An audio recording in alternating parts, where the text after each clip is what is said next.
Si algunos de los que veis este vídeo tenéis oportunidad, no dejéis de viajar a Tierra Santa. Ahora es un tiempo un poco complicado, aunque es verdad que lo de las vacunas parece que va muy rápido en Israel.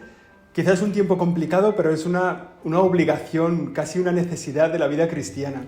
Porque realmente conocer la tierra donde nació Jesús, donde vivió Jesús, donde Jesús realizó todo su ministerio, en un rincón perdido del Imperio Romano, es una experiencia para nuestro corazón, para nuestra vida cristiana, que se recuerda para siempre. Hoy especialmente porque nos habla de la sinagoga de Cafarnaún, que es el lugar donde tiene protagonismo el Evangelio de este domingo. La sinagoga de Cafarnaún, que a la vuelta de 20 siglos allí está. Allí está el espacio donde estaba la sinagoga de Cafarnaún, la sinagoga nueva, los restos de la sinagoga antigua.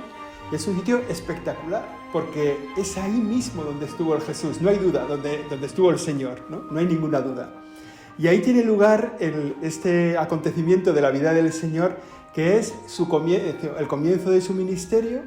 La semana pasada lo dejábamos escogiendo a los primeros, a los que les pide que le sigan, y hoy le encontramos entrando en la sinagoga de Cafarnaún para escuchar la palabra de Dios, como se hacía los sábados entonces, y para explicársela a la gente. Y el Señor coge esta palabra de Dios y les empieza a explicar. La gente se queda asombrada por su autoridad.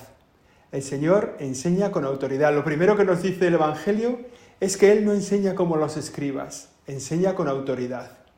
La autoridad que viene de ser Él quien es, de ser el Hijo de Dios, también la autoridad que viene de su propio testimonio, del testimonio de su vida, de lo que Él hace, de lo que Él vive. Un testimonio que queda sellado, queda como marcado con los milagros que Él realiza. Su palabra no es vacía, su palabra transforma. Y ahora es como momento para nuestro primer examen de este chateando con Dios, cuál es mi relación con el Señor y si esa relación está transformando mi vida, si mi vida va cambiando poco a poco, por cómo habla el Señor, por cómo se manifiesta el Señor, por cómo transforma mis obras a la luz de lo que Él nos dice. El Señor hablaba con autoridad. Nosotros podemos leer el Evangelio y escuchar las mismas palabras de la sinagoga de Cafarnaún, podemos escucharlas como dichas para nosotros mismos, porque cada palabra del Nuevo Testamento está dicha para ti, solo para ti. Aunque solo existieras en el mundo tú, la palabra de Dios diría lo mismo, porque está escrita para ti, para tu aquí, tu ahora concreto en el que estás viviendo. Por eso escuchamos la palabra de Dios, escuchamos al Señor que también a nosotros nos habla con autoridad, no nos habla como pegado a costumbres, pegado a tradiciones. No nos dice lo que Él ha oído de otros, sino que Él nos transmite la palabra de Dios, lo que Él mismo es, el verbo de Dios que se hace carne. Es como el primer punto de este evangelio que escucharemos el domingo.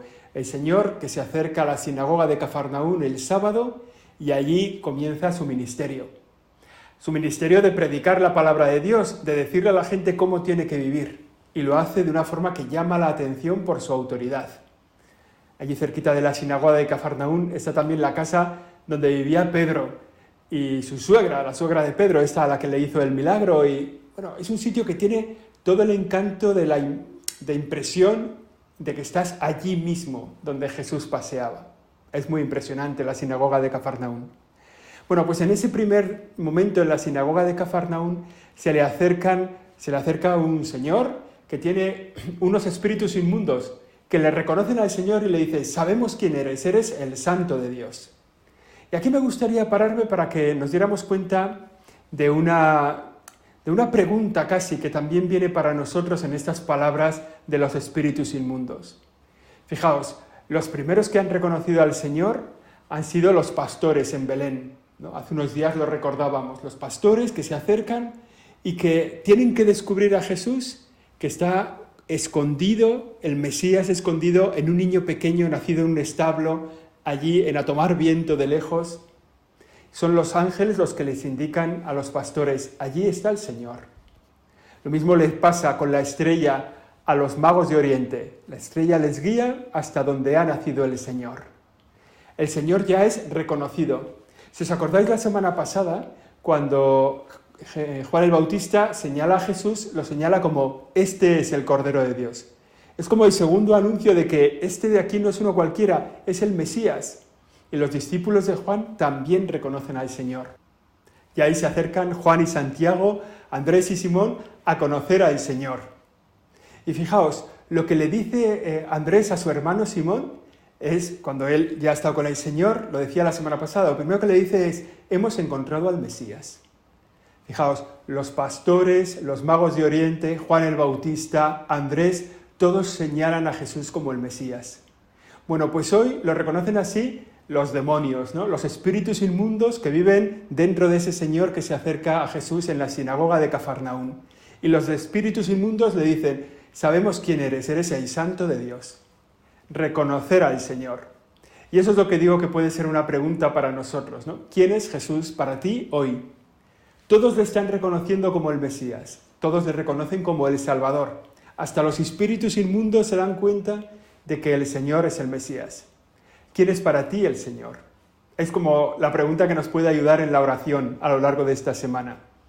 ¿Quién es Él? ¿Quién es en ti? ¿Él es una costumbre para ti? ¿Es una tradición? ¿Es una cosa de tus padres? ¿Es una decisión personal? ¿Es una revelación? ¿Es un Salvador que te acoge y te salva? ¿Quién es Jesús para ti? Todos lo están reconociendo. ¿Cómo lo reconoces tú? Es como una pregunta para nuestro examen. Y luego el Señor, con estos espíritus inmundos, les manda a callar, les dice, callaos, salid de él, ¿no? Los espíritus inmundos abandonan a ese Señor al que tenían poseído. Es una de esas cosas del Nuevo Testamento que dices, bueno, exactamente cómo habría sido, cómo sería la historicidad del asunto. Bueno, parece bastante claro que en este caso es realmente una posesión de espíritus y parece bastante claro que esos espíritus entablan ese diálogo con el Señor que es eficaz para la salvación de esa persona, porque los espíritus inmundos obedecen al Señor y se van. Nosotros, que podemos preguntarnos quién es el Señor, también podemos vivir así, reconociendo a Jesús como el Señor y también viviendo, obedeciendo al Señor en lo que Él nos manda. Hasta los espíritus inmundos le obedecen, que fue la gran sorpresa para todos, ¿no? Cómo le están obedeciendo al Señor. Esos espíritus inmundos se alejan del Señor por la llamada de Jesús. Nosotros podemos también, un tercer como punto de este comentario del Evangelio, es mirar nuestro corazón para descubrir cuáles son nuestros espíritus inmundos. Seguramente no será una posesión, seguramente, ¿verdad? Que no será una posesión del espíritu dentro de nosotros, que necesitamos ahí un exorcismo o qué sé yo. Pero seguramente si miramos un poco nos damos cuenta que tenemos espíritus inmundos que llevan dentro de nosotros corroyéndonos por dentro, ¿no? El ánimo, como acabando con nuestro ánimo, ¿no? Quizá es el espíritu del egoísmo, de la soberbia, quizá el espíritu del individualismo, del pensar solo en nosotros mismos, de la pereza, de la lujuria, de la gula, de la ira, qué sé yo. Espíritus que están como dentro de nosotros, tirando de nosotros hacia abajo, intentando que cada vez nosotros seamos un poco peores. Bueno, pues también es momento para pedirle al Señor que nos salve. También es el momento para decirle al Señor, Señor, ayúdanos a arrancar de mí, ayúdame a arrancar de mí ese espíritu inmundo que en mi caso se llama así, tiene este nombre. Es el nombre de este pecado, de esta cosa que me hace sufrir por dentro, de esta pelea que llevo haciendo años para salir adelante. Bueno, y vivir con paz, ¿eh? El Señor acaba arrasando con el espíritu inmundo siempre. Basta con que nos pongamos en su presencia, basta con que se lo pidamos con fe, y basta con que perseveremos en la vida cristiana, escuchando al Señor, celebrando su palabra, recibiendo el perdón, acudiendo a la Eucaristía.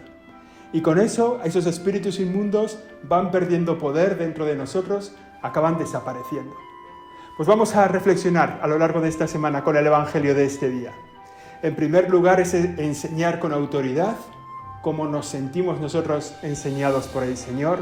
En segundo lugar, reconocer a Cristo como el Mesías, como el Salvador, como hacen los espíritus inmundos en este día. En tercer lugar, acoger dentro de nosotros a Jesucristo como el Salvador, el que nos libera a cada uno de nosotros de los espíritus inmundos, seguramente no tan poderosos como los del Evangelio, pero que tienen su origen en ese pecado original que nos ha dejado un poco dañados en nuestra capacidad de hacer el bien. Ojalá que lo vivamos así a lo largo de esta semana.